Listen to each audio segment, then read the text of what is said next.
Hello and welcome to How to Heal a Cinema as part of Woman with a Movie Camera Summit powered by Jaguar. I'm Gaylene Gould, film lover, reviewer, curator with a 30-year career in film exhibition and programming. And I'm really pleased to be here with my friend and fellow reflector, Mia Bays. Before I hand over to Mia, I'd just like to say a few words about why I feel we chose to create this precious space.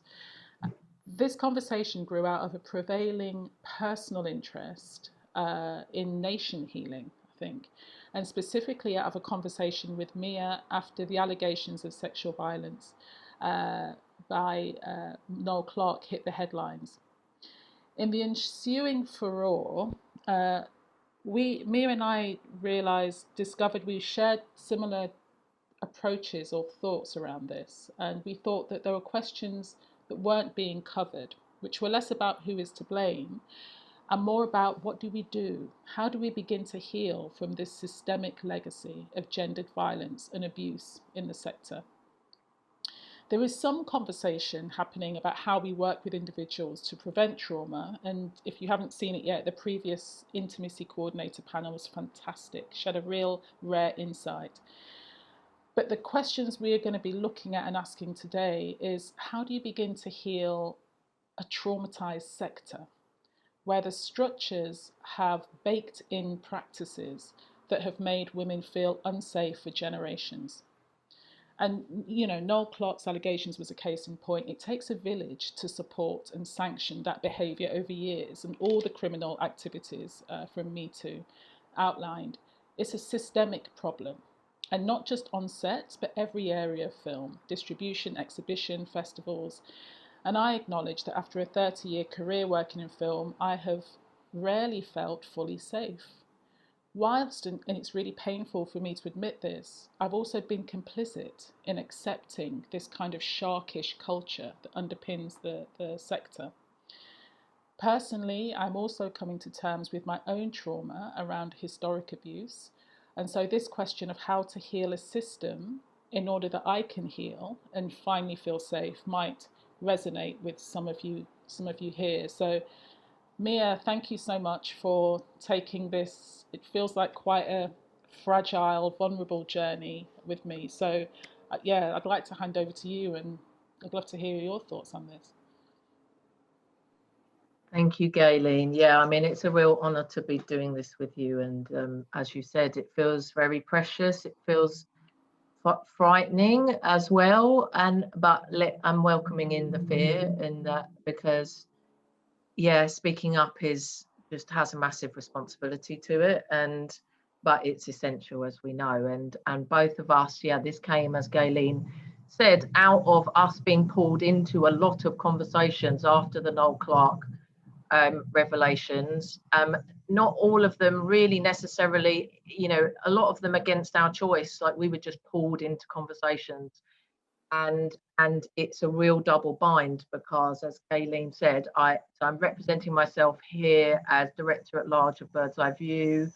I'm the outgoing director. I'm the incoming director at the BFI of the Film Fund, which I start in October, and I also, have a kind of double representation, which is very tricky. Which is, I've also had a Me Too experience in my 20s, not within film, outside of film. I've been bullied a number of times and complained to institutions that did nothing for me, and so, but I've also been in the industry for 30 years and I am also complicit. And so I felt very conflicted around these conversations, and part of this opening up this space and trying to hold a safe space, but a really kind of bold, brave space was a result of that, recognizing that kind of double conflict. And we're also as much part of the problem, and it's part of it is recognizing that there are a lot of people very triggered, but around these conversations it immediately becomes them and us. We become very defensive or offensive, and it needs to be, we need to find a third way. So yeah, it's a real honor to be here. Lucy Powell will be coming in at the end from the Film and Television Charity, who are doing really important work around bullying and harassment, and have been part of guidelines that the BFI have led on, and lots of great organisations have led on post-Weinstein, the creation of guidelines, which we all realise haven't gone far enough. So Lucy is here, and we'll be responding in the chat to any comments that you have. For anyone who's triggered, anyone who doesn't know about their work, anyone who needs support around what we're talking about, Lucy will be here making comments throughout, and we'll bring Lucy in at the end. Gaylene. So thankfully we have two really incredible guests to help us explore this terrain of healing a sector, healing the individuals in the sector. I'll introduce both of them, and then we're gonna speak to one either at a time. So really wonderfully happy to have Winnie Lee with us. Winnie is an author and an activist, previously worked in film, producing and festivals. And her award-winning debut novel, Dark Chapter, is a fictional retelling of her real-life stranger rape from both victim and perpetrator perspectives. And she's currently adapting that for the screen. But her next novel, Complicit, which we're really lucky because we're going to get an advanced listen into today, is set in the film industry and explores gendered violence and harassment. Winnie is also co-founder of the Clear Lines Festival, which is the UK's first ever festival addressing sexual assault and consent through the arts and discussion. So Winnie, thank you so much for being here. We're going to come back to you in a minute. But also want to welcome another guest, Shumela Ahmed. Shumela is Managing Director and Lead Educator at Resilience Learning Partnership in Scotland. And this organisation delivers bespoke training and education programmes with a focus on lived experience and psychological trauma, especially with regards violence against women and children. Shumela works with what I've become really fascinated by, which is trauma-informed practices, and is working with the Scottish Government. For anyone living in Scotland, you're very lucky right now. I have to say, reading all about this made me want to defect, because Scotland is rolling out trauma-informed practices across the country. And so Shumela, thank you so much for being here with us. So tell us more about how trauma-informed practices work. I think one of the most important things, so when we talk about trauma-informed practice, we often talk about the 5 key principles of trauma-informed practice, and there is slowly becoming a 6th, and the 6 R's. Those 6 R's are that we, first of all, recognise the prevalence of trauma, how common it is across all of society and all different areas.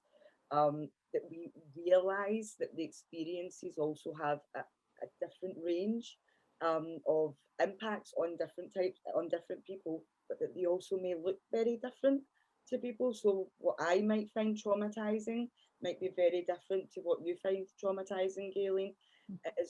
Trauma is not about the event as such. It's about how the person experiences that event and what that means to them. So it is very, very individual, and we need to realise that before we can properly understand trauma. We also have to respond safely and effectively in any environment where we know someone has experienced trauma, but also when we think about trauma-informed isn't just for people who have experienced trauma.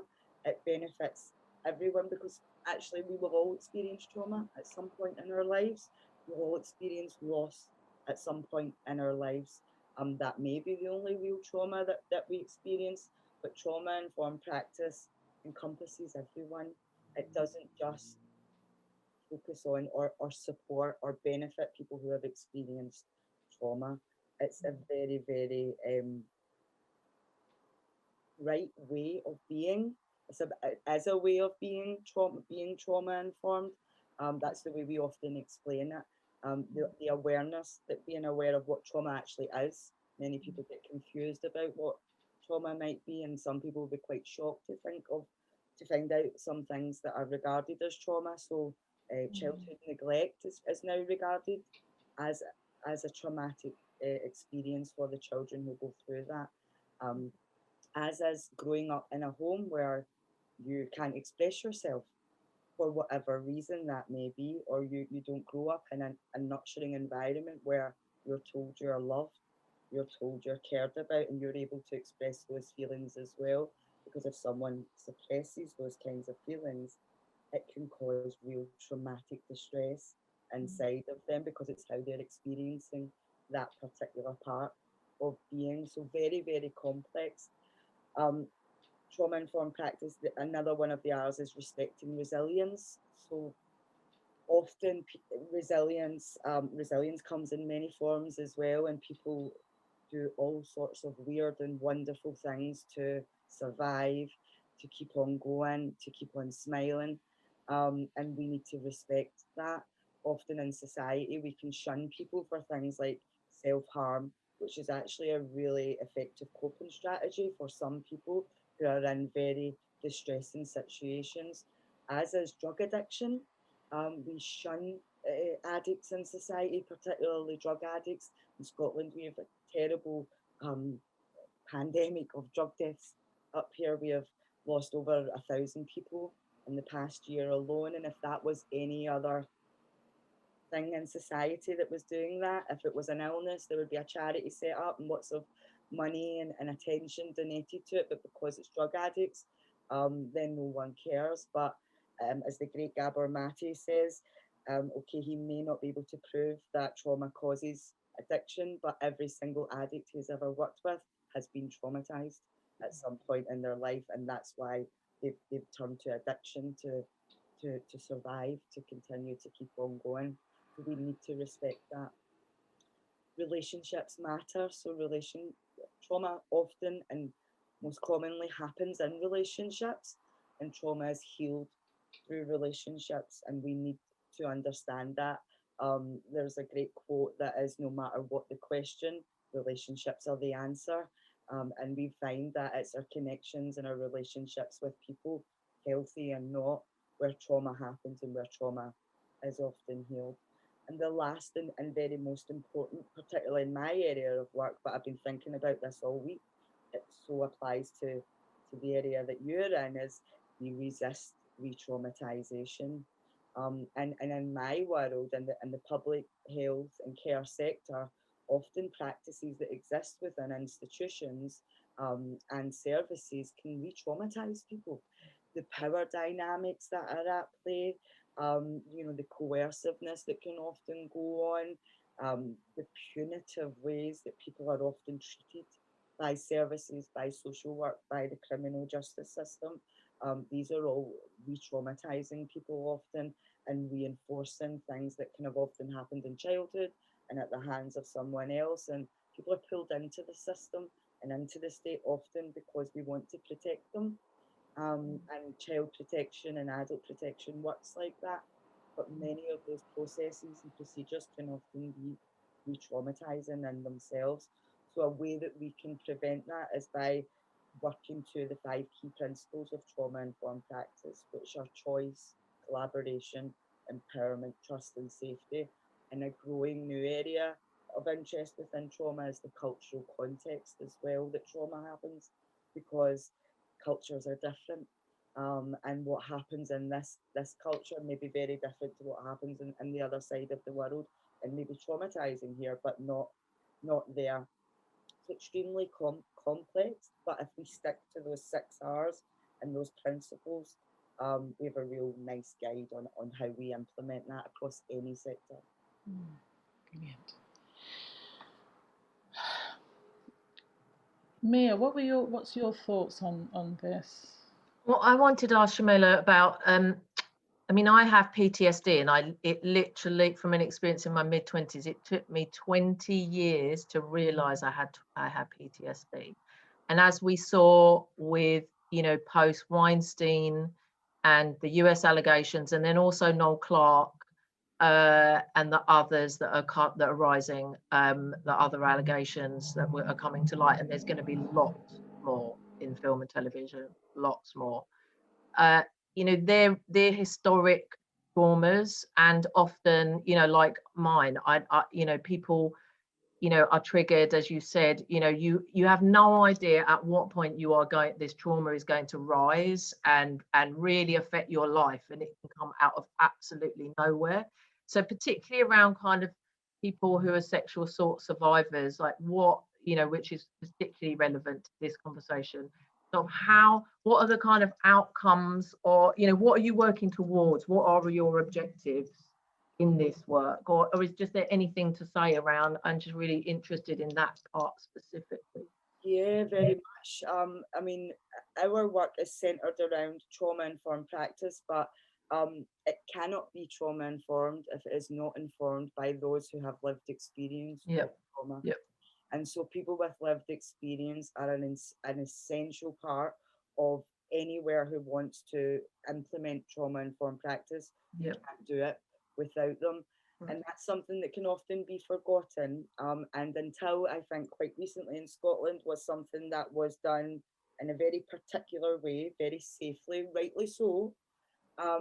Because I think that survivors are maybe viewed often in a certain way, they can be stigmatized just as easy as many other people in society. And we've often not been included in any other way apart from maybe focus groups or consultations and asking opinions. And my organisation is made up of 90% survivors of psychological trauma, particularly things like childhood sexual abuse, having grown up in the care system, a whole range of different areas. And we are showing Scotland that we're more than our trauma, we're more than those experiences. And actually that energy, that drive, that passion that can often come from being very traumatized, we have been able to channel as professionals. I'm a teacher by trade, I'm an educator, that's what I am, that's what I love, but my lived experience of what I've experienced enhances my practice so much. It allows me to connect and work with other survivors to show them a path towards healing, towards recovery, and most importantly, the big thing that we do is helping people access services that they have never accessed either at all or in a positive way. It's always been that power dynamic, that punitive way. They've been pulled into services with no choice, no control, no collaboration. And we are trying to change that. Public services should have people with lived experience at the heart of their design. And at the moment, that's to date been done very tokenistically and box ticky, and we're trying to change that. So Shumela, like you're saying, this is a new area for you in terms of thinking about media industries, and that's why we were really excited for you to come and be part of this conversation, because clearly the systemic legacy of this issue means that we need to be looking in new areas to understand how to break it. So I would love to know what your observations are about the media industries and how the way that you're working with trauma in third sector, the NHS and other areas might help the issues that we're dealing with here. What might we learn? First of all, I think my opinion has definitely developed over the years as I've got deeper into this work. And what we call is you can't help but have a trauma lens. When you really absorb this work, you look at the world through a different set of eyes. You see trauma everywhere. You become so much more understanding and compassionate, but you also see it everywhere as well, and places that you maybe didn't. So even things like EastEnders and Coronation Street and stuff like that, I watch with totally new eyes now. I ask lots of questions. Well, where's this, in a different in scenes or in storylines, particularly about mental health or sexual assault. The repetitiveness of these storylines as well, or stories that we often hear on the news. It's a huge thing for trauma survivors to have to retell your story again, or like Maya was saying, to constantly see things that bring it up. And it almost seems like there is no consideration. Now, I know there has been a bit of a move within the media around journalists who are in war-torn countries who are covering really difficult court cases. I think they've got better at safeguarding those journalists, getting them support while they're we're covering those stories. Beyond that, you know, I would love to see trauma-informed media, but I literally thought that was blue sky and a total dream until you contacted me, because I hadn't put together what, you know, what I've been saying. I am in my bubble in the public sector and the third sector and doing what I'm doing, and didn't see the links actually. And that's where the benefit is, I think, and where your industry can really learn and borrow, because you're in the UK and therefore this is available, that this is publicly resourced and funded training resources, provision, support for not only the public sector and now the third sector, but in Scotland. Scotland wants the whole workforce to be like this. So there are plans to, you know, how do we take this into other areas?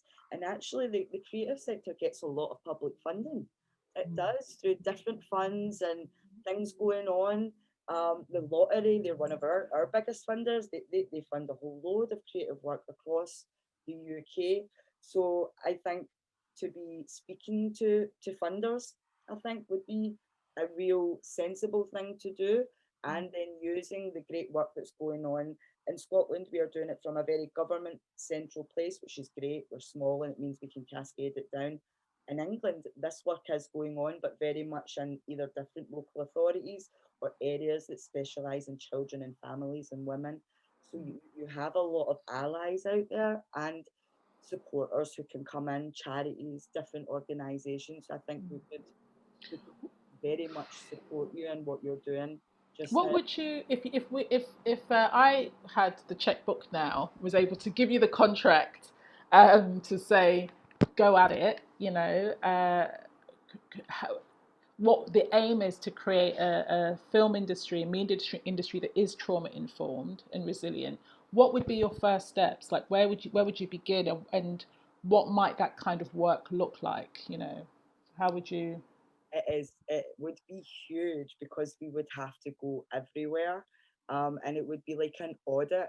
I was actually speaking to my husband earlier on about this before I came on, and I was talking about trauma-informed film sets, trauma-informed crews, because it's not about just how we would behave on set and where we were filming something, but it's the follow-up, it's the stuff that happens before. It's being able to recognise certain behaviors, vulnerabilities in people, and being aware of those. So an audit of production companies, places where filming is taking place would be somewhere that I would start, and then looking at training all staff in trauma-informed awareness, because again, so we're not at, you know, if I came and delivered trauma-informed training to all of you, it wouldn't be that then you would be able to or be expected to deal with someone who has experienced trauma, to support them. It's about being aware. There are 4 different levels of this, and at the very top would be a psychiatrist, or someone who works in a very high level mental health position. At level 1, we're talking about doctors, receptionists, people who work in the pharmacy, the cleaner in the school, the dinner lady, because it's about an awareness and an understanding. Because when we understand the prevalence and the impact of trauma, it changes how we interact with people, it changes how we view them. We judge much less. We all judge a little bit, but when we see someone angry, we're much less likely to say, what's wrong with that person? And instead we ask, what happened to that person? What happened in their lives, or even if it was just today? And some people have bad days, but some people have really bad lives, and that is the reason why. And that's what we're always asking in trauma. So yeah, I went off in a little bit of a tangent there because I'm getting passionate. But yeah, an audit would be where I would start to see what's already happening. Great, thank you. Thank you, Shumela. And I mean, what you were just saying, Gaylene, before we were talking just before this session, and I feel like we need intimacy coordinators across all aspects of the film workplace, because the other place where abuse has happened is on the red carpet, in casting, in film festivals, at cinemas, people working at cinemas. It's across the board. And, you know, I think one of the big issues is around kind of like recognizing the difference between kind of healthy libido and really, you know, toxic sexuality, let's say, for want of a better word. And, you know, that's just such an issue that, you know, and because we're an industry sort of built on the commodification of bodies, especially female bodies, we often have no idea where that sort of, you know, objectification on screen ends, and then it gets projected onto actual women. And, you know, it's just such a massive thing, because it's also about image making as well. It's not just about what happens industrially, but what happens in the way that we've told stories for since the birth of cinema, because of who's telling the stories. And that's a big reason why Bird's Eye View do the work we do, which is about privileging the female perspective, because it's been under resourced, it's been underheard from, and there's a much healthier perspective in representation. And so, I mean, that's a big Miss World speech that I just gave there, but just bringing it back to kind of, have you got some practices? I mean, it would be wonderful to just do a practice now, and I think you have something that anyone here who's been through this can, because that's also what it's about as well, this session, to bring it back to like, okay, I can't just wait for systems to change and organizations to be set up. What can I do to heal myself? So I'd love to, experience some of your work. Brilliant. So, yes, I'm going to take us into a very, very short activity. Sometimes we do this in a workshop environment, and we would love to be in a room with a load of people, but you know, we're in this new world, and we're going to do it digitally. So I will just get my slides up.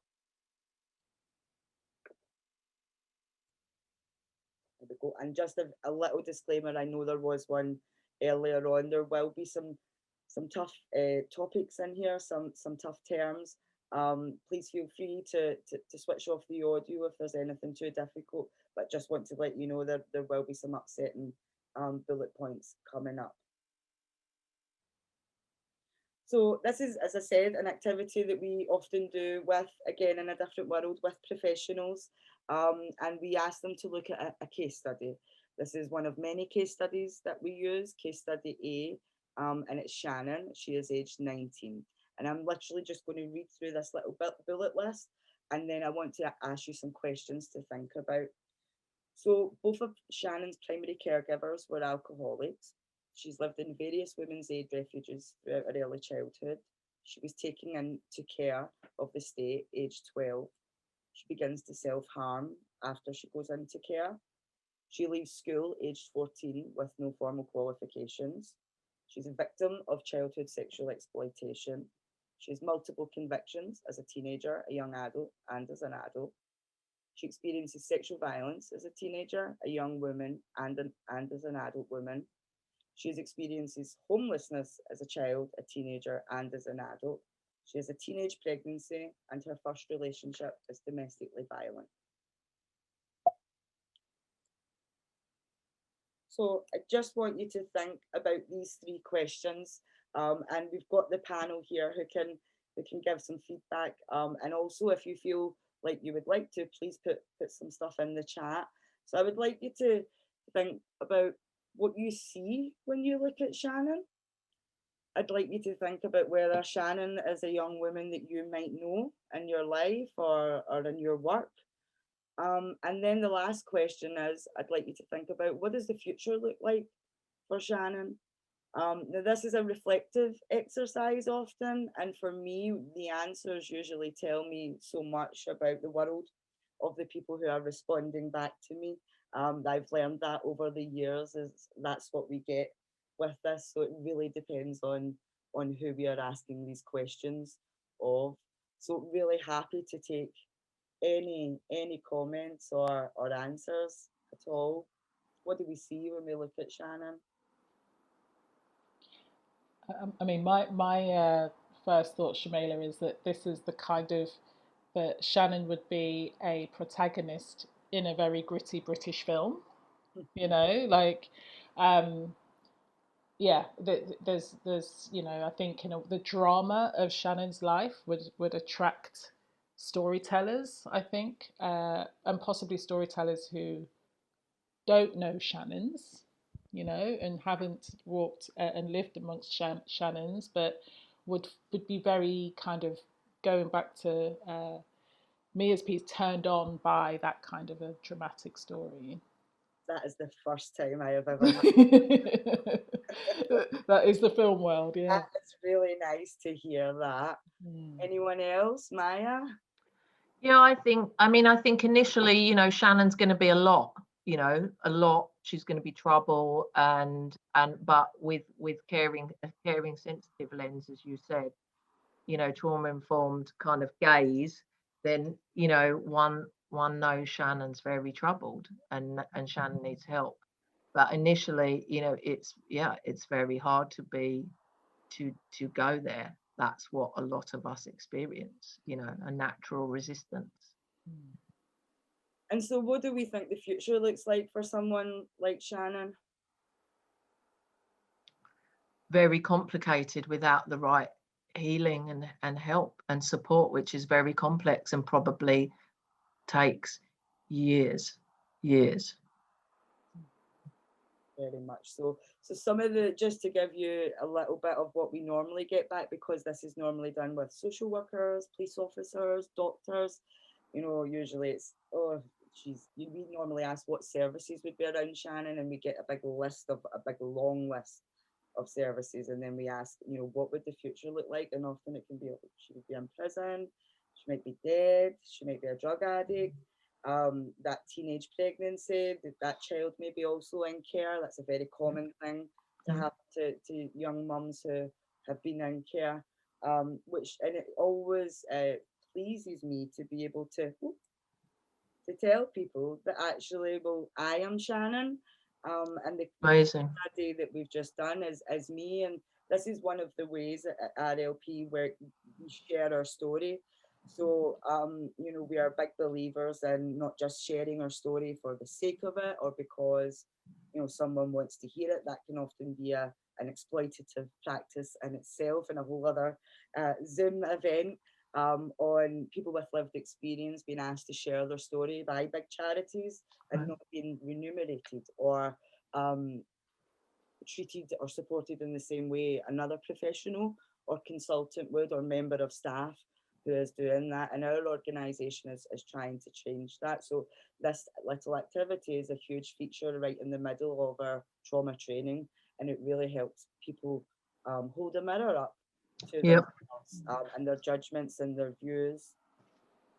But you in front of people who've been through that, you know, I mean, there's nothing like that, you know, to see what you are and what you're doing now and how you can frame your experiences and how you've turned your trauma into kind of incredible, positive, thoughtful, meaningful, impactful work. Like, wow, I mean, nothing counts for that rather than getting you in front of a group of young women like Shannon. That's the other side of our work. So we train and educate professionals, but we can't do that without doing exactly the same with survivors, and helping them get, if they choose to, come on this journey with us and really revolutionise training in Scotland that the public sector and third sector staff get.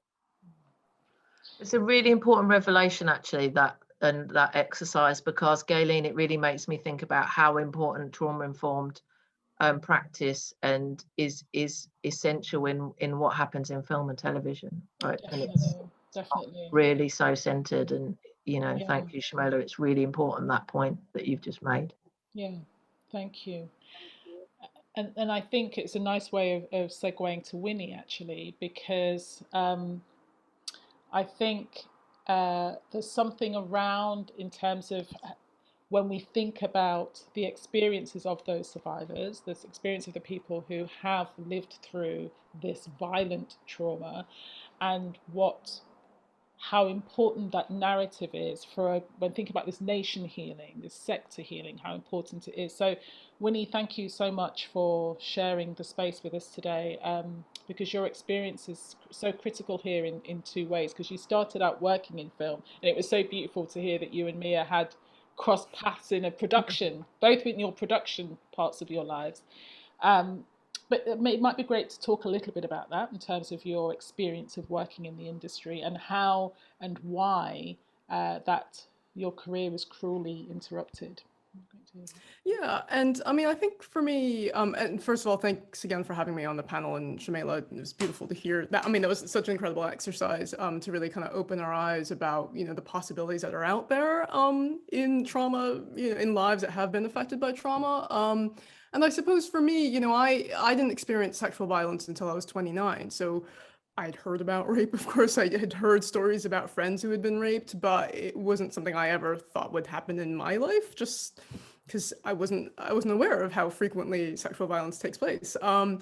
So up until that point, I was in my 20s. I was working in the British film industry, and I guess I'd been working for probably about 6 years, like very passionately. I was, you know, very, very passionate about film. I started kind of volunteering at a film festival in Cork, Ireland, when I was living there, and I kind of made a bunch of different connections and somehow parlayed that into working for a producer. So all that kind of initial scrapping that you have to do to kind of find a foothold in the industry, I did. And then by the age of 29, I'd been working for a small film production company who had been quite prolific in some ways, because we'd started out not, you know, making shorts. Then eventually one of our shorts got nominated for an Oscar. Another short that I produced was shortlisted for an Oscar, so that's all exciting. And then we had done 2 feature-length co-productions with Denmark, and then 2 feature-length films that we produced. So we were, and it was the whole time it was myself and my boss, who was a woman, who was, you know, very supportive personally in a lot of ways. So in some ways, I look back on that and I'm like, oh, I'm really lucky that I had a female boss, right? Because any number of things could have happened if I had a male boss. Obviously, there's great male bosses out there, but then there's others who aren't that great, right? So for me, you know, it was a very busy and fraught and exciting time, and I thought that was going to be my life. I was, you know, I loved film. I loved, you know, working in the film industry, and, you know, I really liked working on scripts. And I thought that was going to be my career. And then when I was 29, I, you know, had a business trip actually in Northern Ireland, and I love hiking. It's another great passion of mine. And I went hiking on my own in a park outside of Belfast, and I was followed by a stranger, and that stranger proceeded to violently rape me. So I was beaten quite badly. I had 39 separate injuries, according to the police reports. And it was just like, you know, you think your life is going this way, and then suddenly, like, it takes a sudden left turn, right? Because of a stranger that you happen to cross paths with. And he was also 15 years old. So that was a very strange thing for me, because I met this effectively a young boy and had a conversation with him, and didn't actually think that a few minutes later he'd be beating me and assaulting me, right? And maybe that's me being naive, right? Yeah, I mean, what happened was that my life completely ground to a halt and was turned upside down. And I actually had the red carpet premiere of one of our films the next day in Leicester Square. And I think Kieran earlier had pasted a link to a Guardian article where I kind of wrote about that, the weirdness of being violently raped one day, reporting it to the police, going through the entire process of reporting it to the police, and then the very next day flying back to London, getting into a gown that you've borrowed from a designer, and going to this red carpet premiere. And I was so sad, and that kind of encapsulated my mindset, because I was so passionate about working in film. And, you know, this was our first red carpet premiere in Leicester Square, so it was a really big deal. And I was like, no, of course I'm still going to this, even though I've been violently raped the day before. Of course I'm going to go to this red carpet premiere. But, you know, I was heavily traumatized at that point, and so everything was completely surreal to me.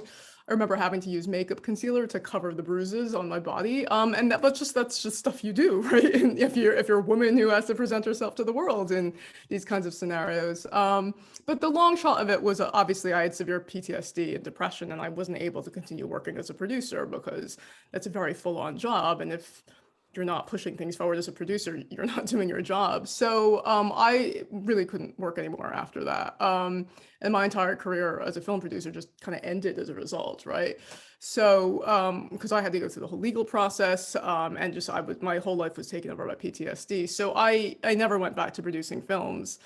And there was a huge sense of loss about that. And I, you know, for years afterwards, I tried to figure out how to get back into the film industry, and I just thought of all the networking I'd have to do and the way I'd have to kind of somehow glaze over the fact that I hadn't worked for a year and a half. And I was like, I just, I can't even do that. So I was lucky. I eventually found a job working for a film festival out in Qatar for the Doha Tribeca Film Festival, again, through a random contact that I had.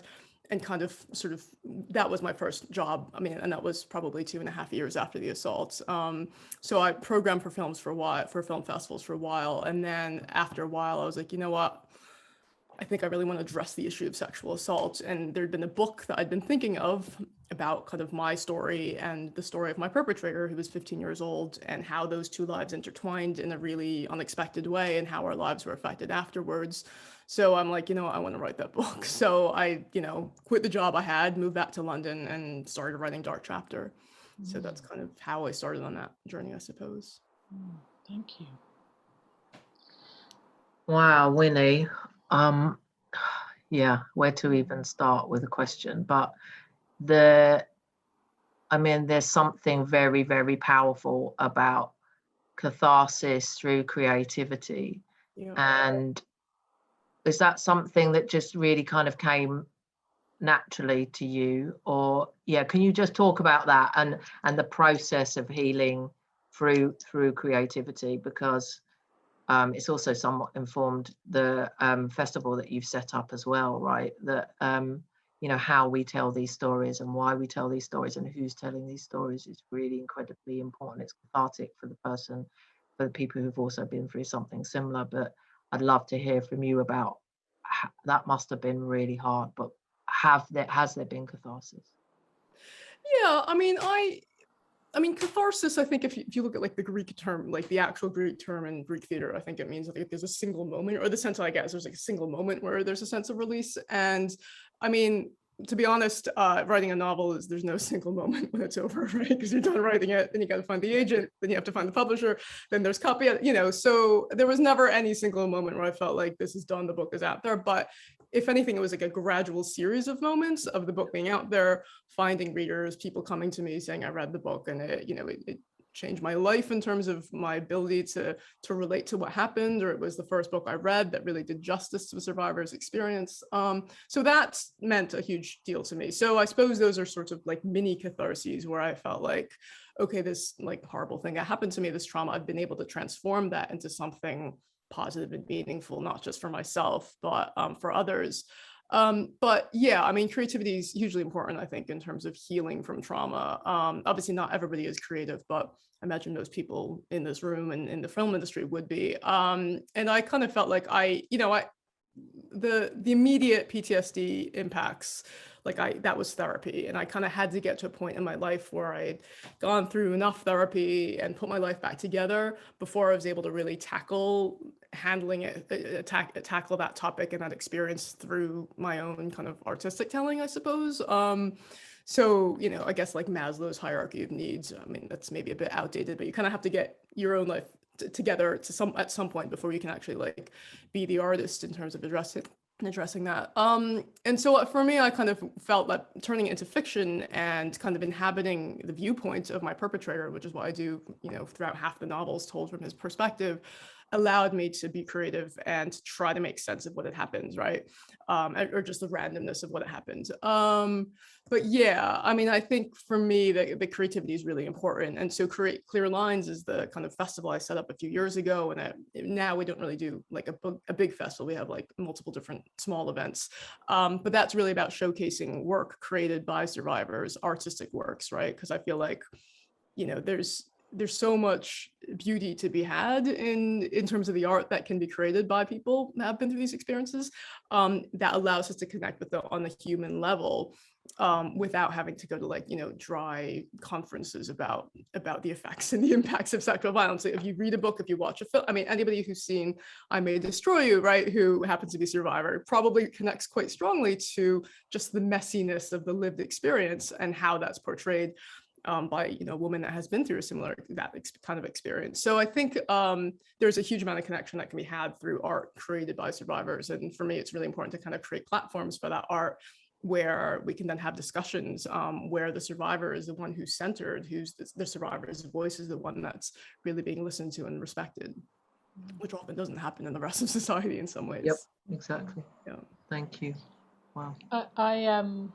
I've heard your story before and heard you tell your story before, but when I heard you tell it just now, I felt quite a real sense of overwhelm, and I think for anyone who's feeling that, I had to do some grounding and just breathing deeply, because I think the thing that I found myself moved by, is you're getting on the plane and ending up at the red carpet and putting on your dress, and I think that's so resonant for people who've worked in film in this fast-paced world of like intense work and then these moments of high reward, and it almost means there's no space to kind of to take a moment. There's just no space to take a moment often, let alone to take a moment to process something. And I think what's happening in the last, since 2017, and his name has gone from my brain, which is really good, Miramax Man,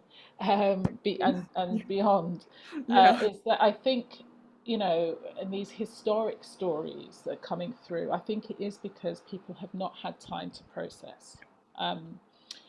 Your new book is set in the film industry, so maybe you can tell us a little bit about it. And you kindly said you'd give us an advanced little sneak peek in terms of a reading. So I'd love to hear a little bit about that and why you chose this world to set it within.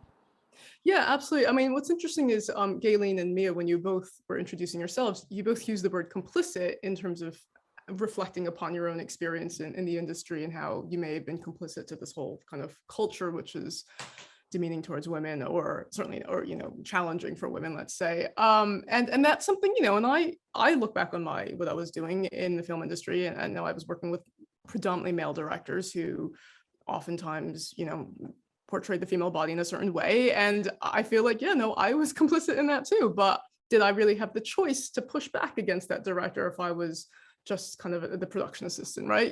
So, there's so many structures that are set up in the film industry that are so based on power and hierarchy. And it makes you it's so difficult if you're kind of just starting out, or if you're a young woman, to have your space and to have your voice heard, because you often aren't given that kind of choice if you want to have a successful career, or that's a message we're often told. So obviously my Dark Chapter came out in 2017. A few months after it came out, the Weinstein allegations broke in the media. So, and again, myself, when I heard about that, I was like, okay, is that a surprise that there's all these allegations against Harvey Weinstein, right?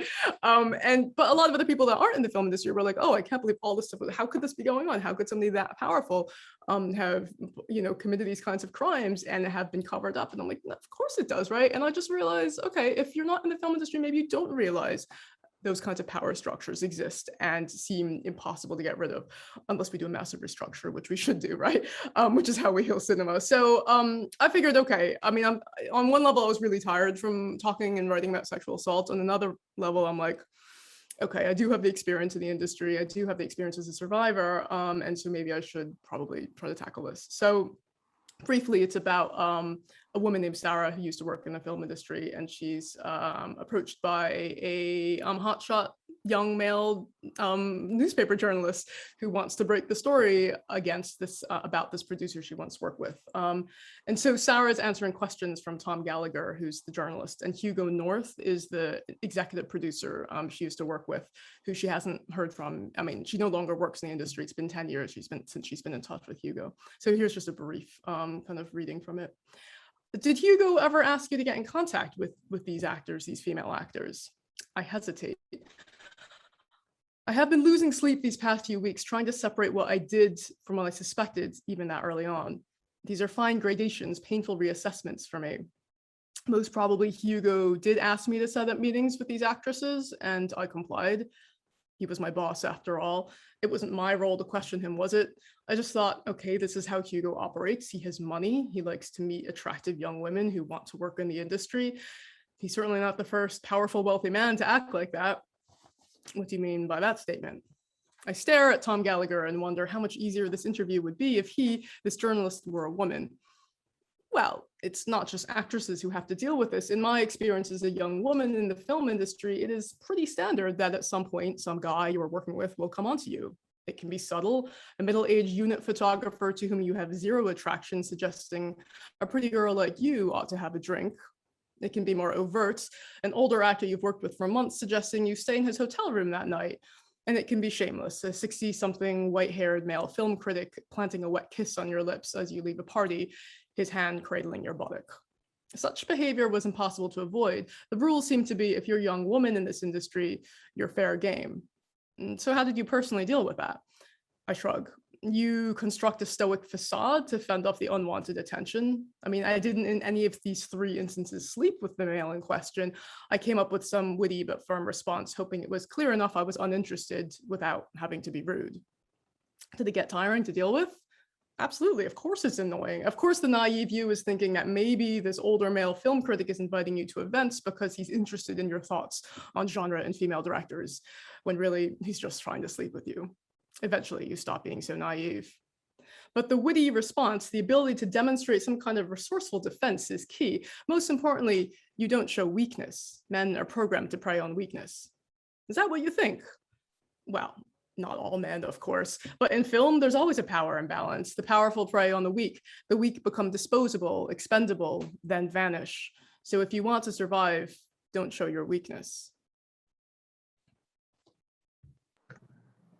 Wow. Yeah. I would like to invite Shumela to, I feel like Winnie and Shumela need to converse as well. Shumela, I'd just like to invite you to just perhaps respond to what Winnie just talked about. Winnie, firstly, I just want to say thank you so much for sharing. I know you've maybe shared before, but it's the first time I'm hearing that, and I'm so sorry for what happened to you. But thank you for sharing. Yeah, I'm writing profusely here. I'm going to go and get your book, and I can't wait. I'm really interested in what it really took for you to go to the perpetrator's side and to write from their perspective, and also you know, can you share a little bit about what that comes across like in the book, what that, without giving too much away? Yeah, so it's 2 books. So the book I just read from is Complicit, which is the one set in the film industry. The one where I write from the perpetrator's perspective is Dark Chapter, came out in 2017, and you can find it online. Well, you can buy it. But it's yeah, for me, I wouldn't have been able to write that book if my perpetrator hadn't been so young. So he was 15 years old, and so my rape was all over the news in like the local media in Northern Ireland, and it was all like teenager rapes, Chinese woman, right? In the park, there's like these kinds of like really reductionist tropes, right? But you know, he was a teenager and he was 15, and that's what everyone found so shocking, and that was what I found shocking, because you know, again, if he'd been a big man, I may not have continued walking in that park on my own, right? So for me, that was almost an entry into examining his character, because he was so young. I was like, okay, how does somebody become that violent, that sexually violent at such a young age? But it happens. Like we all know that. I mean, you know, I know it happens, and people that work in the sphere know it happens. So yeah, I wanted to kind of investigate what had happened in his life in his 15 years that had turned him into being that violent. Knowing obviously nobody's born like that, right? So yeah, so that was the way. But like, you know, the perpetrator in the book I just read from, Hugo, was very, very different. I mean, he's Weinstein-esque. He's, you know, a bit like Jeffrey Epstein. He's like very, very wealthy, right? So I don't think I could have written from his perspective, because I wouldn't have been able to find any empathy at all whatsoever. Whereas for a 15-year-old boy, you know, for me, I was like, okay, he must have been exposed to violence early on in his life. You know, I knew in real life he'd been illiterate. He was from a certain community where he doesn't get a huge amount of education. So just having all those opportunities closed off at such a young age maybe could lead you to, not obviously, but like maybe contributed to him being that violent at such a young age. So that was a way that I can kind of establish empathy with him. But yeah, for me, I wanted to do that because that was a way that I could gain mastery over a situation where the very definition of it was, you know, I had no control over what had happened, right? But now in telling the story, in trying to inhabit his character and trying to make sense of it and find empathy, then I could gain a certain kind of at least artistic mastery over it. If that makes any sense. What really comes across for me is that, you know, even in all of that, you were being trauma informed, and the empathy and the trying to understand and coming up with all of those reasons for why it may have happened, very, very valid reasons actually, and very trauma informed as well. Just yeah, so fascinating. Thank I you. mean, I think there's something isn't there, in the power of, which is why, you know, Mia and I were saying before this, we have to leave on the note of why cinema is still so important, and why storytelling is